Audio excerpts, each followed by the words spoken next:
সুনীলের দাদা ঠাকুরের ৩৩ বছরের অপেক্ষা ছাপিয়ে ৩৬ বছর পর গেলবার আর্জেন্টিনা জিতেছিল অধরা শিরোপা। কনকাক্যাফ অঞ্চলে এবার 3 স্টার থেকে জার্সিতে 4 স্টারের অপেক্ষা।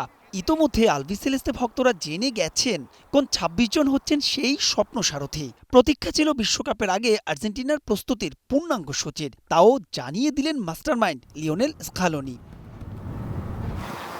ক্লাব ফুটবলের ব্যস্ততা শেষ, প্রথম অনুশীলনের আগেই তাই গোটা দলকেই পাচ্ছেন আর্জেন্টাইন বস। যুক্তরাষ্ট্রের কানসাস সিটিতে ইতোমধ্যে তাঁবু গেড়েছে ডিফেন্ডিং চ্যাম্পিয়নরা। প্রাথমিক ক্যাম্প হবে সেখানেই, চলবে ১ থেকে ৪ জুন অর্থাৎ বৃহস্পতিবার পর্যন্ত।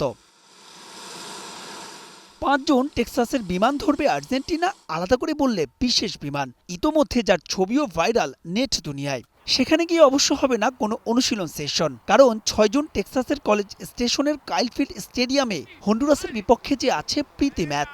কিছুটা ইনজুরি কনসার্ন থাকায় যে ম্যাচে হয়তো লিওনেল মেসিকে দেয়া হতে পারে বিশ্রাম।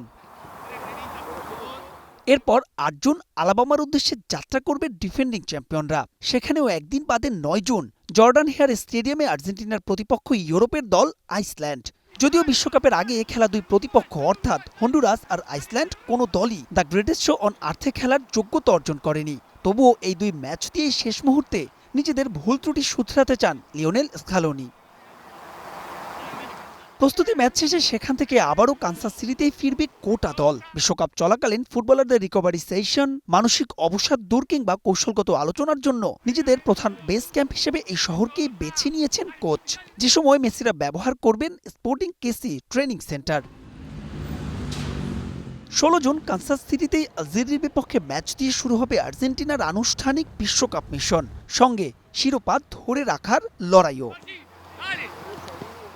মাহবুব রিমন, স্টার প্লে।